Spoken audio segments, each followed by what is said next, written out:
காளி தேவியே போற்றி போற்றி. ஓம் மகா காளியே போற்றி போற்றி. ஓம் பத்ரகாளி தாயே போற்றி போற்றி. என் அன்பு குழந்தையே, இந்த மங்களகரமான தினத்தில் உனது பிரச்சனைகளை எல்லாம் போக்கி நீ கேட்ட வரங்களை எல்லாம் உன்னிடத்தில் அள்ளி கொடுத்திட வேண்டும் என்று நினைத்து உன்னை தேடி வந்திருக்கும் உன் தாயை அலட்சியம் செய்துவிடாதே என் குழந்தையே. இதை முழுமையாக கேட்டுவிட்டு செல் என் தங்கமே, என் அன்பு பிள்ளையே. நான் உன்னிடத்தில் பேச வேண்டும், இந்த நேரத்தை எனக்கென ஒதுக்கு பிள்ளையே. பாதியில் இதை தள்ளிவிட்டு போகாதே என் பிள்ளையே. இந்த வாக்கு உன் செவிகளில் விழுந்து விட்ட கூடாது என்று உன்னுடைய கர்மா பாதியில் உன்னை தரவென இழுத்து செல்ல வேண்டும் என்று நினைத்து கொண்டிருக்கிறது. அதை நீ தவிர்க்க வேண்டும் என்றால் உன் அன்னையின் வாக்கை இறுதி வரை கேள் என் தங்கமே. உன் கர்மாவை ஒழித்து விடுவோம். என்ன செய்வது என் தங்கமே? உன்னுடைய வாழ்க்கையில் நடக்கக்கூடாது என்று நினைப்பதுதானே சுலபமாக நடந்து கொண்டே இருக்கிறது. நீ நடக்க வேண்டும் என்று நினைத்து இன்னும் தாமதமாகிக் கொண்டேதான் போய்கொண்டிருக்கிறது என் தங்கமே. இதை நினைத்தெல்லாம் வாடிக்கொண்டிருக்கிறாய். உன் உடம்பு சரியில்லாமல் போய்கொண்டிருக்கிறது. என் உயிர் கூட பிரிந்து விடுமோ?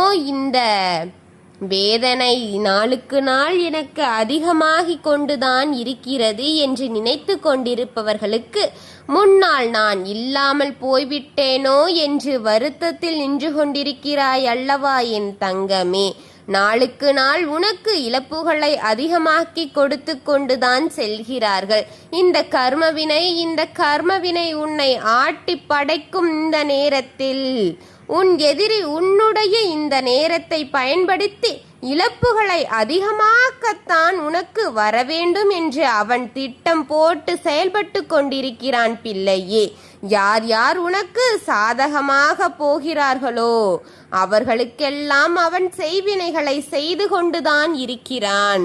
உனக்கு சாதகமாக யாரும் பேசாம் வார்த்தைகள் எல்லாம் அவன் செவிகளுக்கு கேட்கக்கூடாது என்று நினைக்கின்றான்.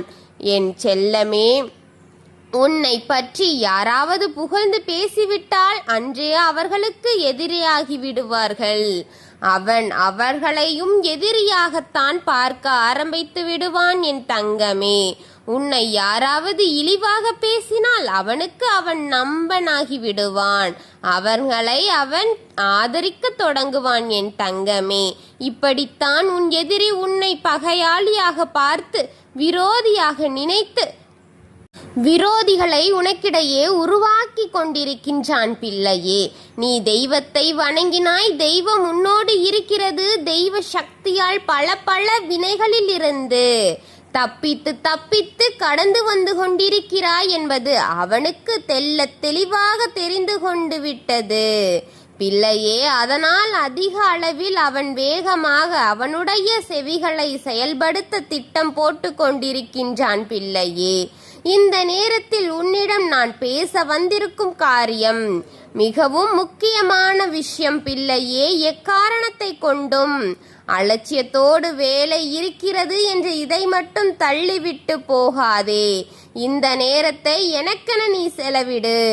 உன்னுடைய வாழ்க்கையில் மிகப்பெரிய ஒரு இழப்பு நடக்காமல் இருக்கும், நடக்கக்கூடாது என்று இருப்பது நடக்க வேண்டிய காரியத்தில் கட்டாயமாக்கி நிறுத்தி கொண்டிருக்கிறது பிள்ளையே. அதை தவிர்க்க வேண்டும் பிள்ளையே.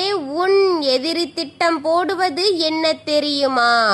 ஒரு இழப்பு கூட அல்ல, 2 இழப்பாக உனக்கு வர வேண்டும் என்று திட்டம் போட்டு கொண்டிருக்கிறான் பிள்ளையே. சிறு பிள்ளை போல நான் பிள்ளை அழும்போது என் வேதனைகளை அளவில்லாமல் ஆகிறது, வலிகள் அளவில்லாமல் ஆகிறது. வேதனைகள் தாங்க முடியாமல் துடிக்கும் போது உன் உள்ளம் கனத்து போகிறது பிள்ளையே. நீ மருத்துவமனைக்கு செல்கிறாய். உன் உடம்பில் எதுவும் இல்லை, எல்லாம் சரியாகத்தான் இருக்கிறது என்று மருத்துவர் கூறினாலும் கூட உன்னை அனுப்பிவிட்டவர்கள். ஆனால் உன் வேதனை உனக்குள் தொடர்ந்து கொண்டுதான் இருக்கிறது. என்ன வலி இதற்கு? என்ன வேதனை? ஏன் இப்படி எனக்கு வலிக்கிறது? உயிர் போகும் அளவிற்குத்தானே வலி வருகிறது. யார் இப்படி எனக்கு செய்தார்? இதை யாருக்கும் எப்படி நான் உணர்த்துவது என்று வேதனையில் நின்று கொண்டிருக்கிறாயா பிள்ளையே? என் அன்பு செல்வமே, என் தங்கமே, உன் வேதனைகள் தாழாமல் போய்க் கொண்டிருக்கிறதா? உன்னை மீறிய காரியங்கள் உனக்கு நடந்து கொண்டிருக்கிறதா? வேதனையோடும் கண்ணீரோடும் வாழ்க்கை வாழ்ந்து கொண்டு அழுது போய்க் கொண்டிருக்கிறாயா? இப்பொழுதெல்லாம் தெய்வத்தின் மீது இருக்கும் நம்பிக்கையே குறைந்து வருகிறது அல்லவா? உன் நிலைக்கும் எனக்கு என் தெரியாது என்று நினைக்கிறாயா? உன்னிடம் ஒன்று இல்லை என்று இருக்கும்போது பிறப்பிடம் கையேந்தி இருக்கும் அவனிலை வந்து விடாதே என்று வேதனையில் தவித்து கொண்டிருக்கிறாயா என் தங்கமே? இந்த நிலை உனக்கு நான் தருகிறேன் என்று என்னை குறை கூறுகிறாயா? யாருக்கு எந்த துரோகமும் நான் செய்யவில்லையே. என் வேலையுண்டு, நானுண்டு, என் குடும்பமுண்டு என்றுதானே வாழ்ந்து கொண்டிருக்கின்றேன். யாருடைய குடும்பத்திற்காவது, யாருடைய உறவிற்காவது, யாருடைய பொன் பொருளுக்காவது நான் எங்கே ஒருவரை அழித்து விட வேண்டும் என்று ஆசைப்பட்டேனா? என்னை ஏன் இப்படி வதைத்து கொண்டிருக்கிறார்கள் தாயே? தெய்வமே, எனக்கு கண்கள் இல்லையா? எனக்கு காதுகள் இல்லையா? ஏன் இதையெல்லாம் கேட்காமல் மாட்டாமல் இருக்கிறீர்கள் என்று இருக்கிறாய் என்று தெய்வத்தை நீ திட்டிக் கொண்டிருப்பது நான் கேட்டு கொண்டிருக்கின்றேன் தங்கமே. உன் மனம் தளராமல் என் அன்பு பிள்ளையே, உன் வேதனைகள் தீர வேண்டும், உன்னுடைய கர்மவினை தீர வேண்டும் என்று நானும் தான் இங்கே பல போராட்டங்களையும் பல தேடல்களையும் உன்னை தேடி தேடி ஓடி கொண்டு வந்து கொண்டே இருக்கின்றேன். காவல் தெய்வம் உனக்கு நான் நின்று கொண்டிருக்கின்றேன். காவலாக நின்று உன்னை பாதுகாத்து கொண்டிருக்கின்றேன். அது உனக்கு தெரியவில்லையா? நான் இருப்பதை நீ உணரவில்லையா என் தங்க பிள்ளையே? உன்னை அழிக்க திட்டம் போட்டு கொண்டிருக்கிறார்கள். உன் சந்தியத்தையும் சாதியையும் சந்ததியையும் அழிக்க திட்டம் போட்டு கொண்டிருக்கிறார்கள். உன் பிள்ளைகளின் வளர்ச்சியை கெடுத்து மூளை முடக்கி போட வேண்டும் என்று காத்திருக்கிறார்கள். உன்னை மட்டும் அழிப்பது அவர்கள் எண்ணமல்ல, உன் குடும்பத்தில் இருப்பவர்களையும் அழிப்பேன் என்று அவன் சபதம் போட்டு கொண்டிருக்கின்றான் பிள்ளையே. அங்கே உன் பிள்ளைகள் வளர்ச்சி அடைந்துவிடக் கூடாது. கல்வியிலும் சரி, உடல் நலத்திலும் சரி உயர்ந்து விடக்கூடாது. அங்கு அவன் அப்படியே அதை வெட்டிவிட வேண்டும் என்று காத்திருக்கிறான் தங்கமே. உன் எதிரி யாராவது அவனுக்கு சாதகமாக வந்து விடுவார்களா என்று பார்த்து கொண்டிருக்கின்றான் என்று தெய்வத்திடமே சபதம் போட்டு கொண்டிருக்கின்றான். அவன் என் தங்கமே, நீ நினைப்பாய் அவனுக்கெல்லாம் அழிவு வராதா? அவனுக்கெல்லாம் கெட்ட நேரம் இருக்காதா? அவனுக்கெல்லாம் கர்மவினையே இருக்காதா? இத்தனை கர்மங்களை பண்ண அவனுக்கு எதுவும் கிடையாதா என்று கேட்பாய். அவன் இந்த செய்வினையை தீய சக்தி என்ற அதன்படிதான் போவது என்னவென்று நினைக்கிறாய்?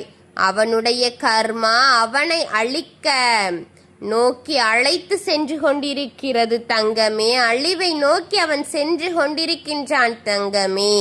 அதனால்தான் தீய சக்திகளை தன் உடம்புக்குள்ளே தன்னுடன் வைத்து கொண்டே ஒவ்வொரு குடும்பத்தையும் அழித்து அழித்து கர்மவினைகளையும் பாவங்களையும் உதைத்து சுமந்து கொண்டிருக்கின்றான். முதுகில் சுமந்து கொண்டு வந்திருக்கின்றான். அவனுக்கு எத்தனை வலிகளும் வேதனைகளும் இழப்புகளும் வந்து கொண்டுதான் இருக்கிறது என்று வெளியில் காட்டிக்கொள்ளாமல் அவன் அலைந்து கொண்டிருக்கிறான் பிள்ளையே. அதாவது ஒரு நாள் வெளியில் வரத்தான் போகிறது, அனைத்தும் வெளிச்சம் போடத்தான் போகிறது. ஆனால் இப்பொழுது நான் உன்னை தேடி வர காரணம் என்னவென்று தெரியுமா? என் பிள்ளையே, காரணத்தை தெரிந்து கொள். காரணம் நமதில்லை என்று தள்ளிவிடாதே. பிறக்கும் ஒவ்வொரு உயிருக்கும் இறப்பை நோக்கித்தான் சென்று கொண்டிருக்கிறது. ஆனால் அது அந்தந்த நேரம் நடக்க வேண்டும் என்ற நிர்ணயிக்கப்பட்டது. செய்வினைகளும் பில்லி சூன்யம் ஏவல் உயிர் பிரிந்துவிடக் கூடாது என்று நினைத்துத்தான் ஒவ்வொரு நாளும் உன்னை தேடி தேடி வந்து கொண்டிருக்கின்றேன்.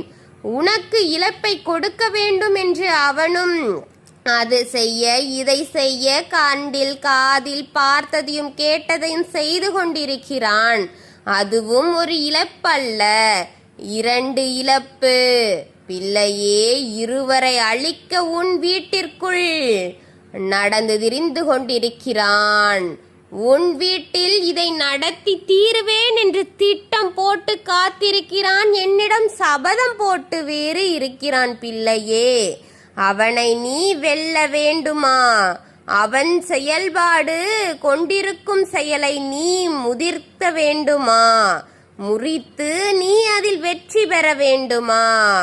உன் எதிரியின் திட்டத்தை வெற்றியக்கத்தான், வெற்றியின் தாக்கத்தை குறைக்க நீ இருக்கிறாய்.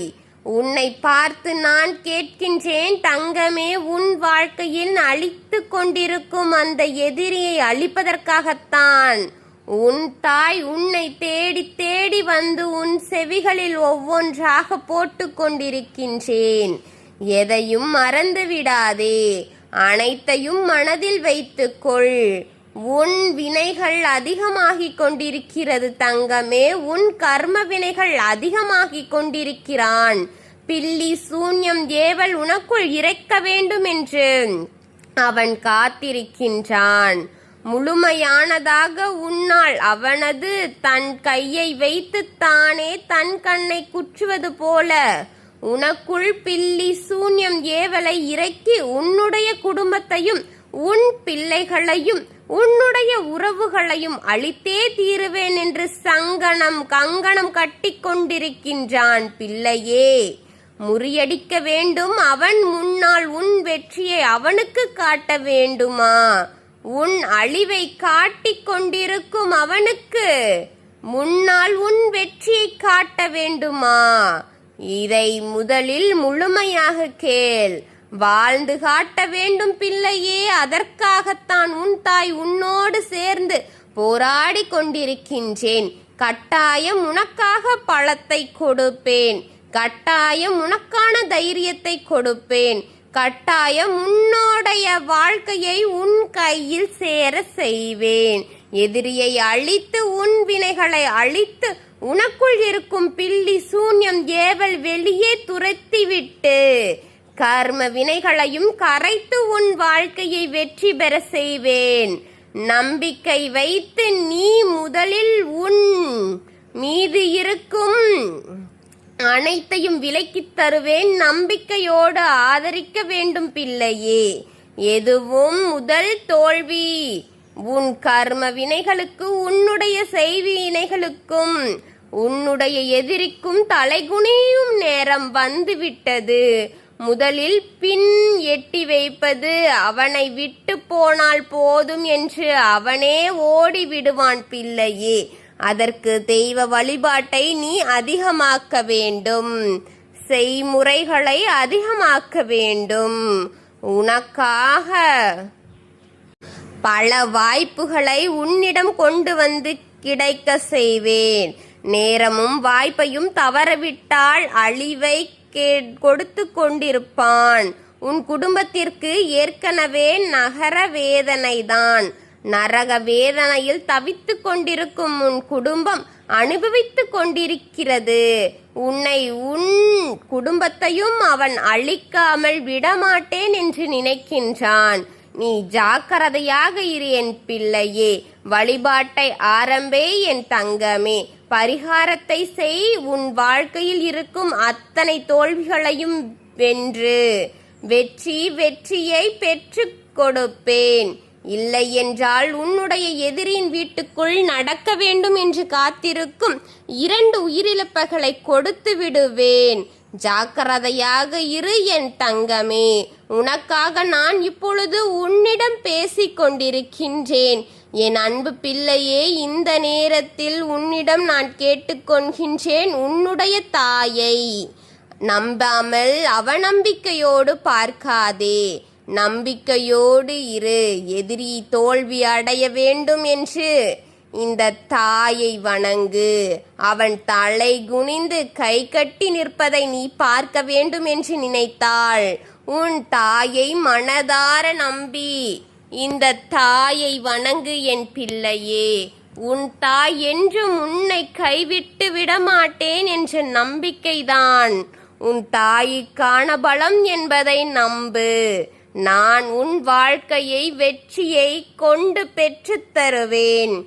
தோல்வியை தொலைத்துவிடு. அவனுக்கு முன்னால் நீ கை நிற்கக்கூடாது. என் பிள்ளை, நான் சொல்வதை அலட்சியப்படுத்தாதே. இந்த தாய் கூறும் உண்மையை, சத்தியமானதை புரிந்துகொள். இது தெய்வ வாக்கு, சத்திய வாக்கு. நம்பிக்கையோடு இரு தங்கமே. தாமதம் செய்யாதே. நம்பிக்கை இல்லாமல் இருக்காதே. உன் தாய் உன்னோடு இருக்கின்றேன். என்றும் உன்னை காத்து உன்னை வெற்றி பெற செய்வேன். ஓம் காளி தேவியே போற்றி போற்றி. ஓம் மகா காளியே போற்றி போற்றி.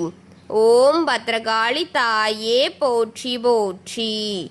ஓம் பைரவக்காளி தேவியே போற்றி போற்றி. வாழ்க வளமுடன்.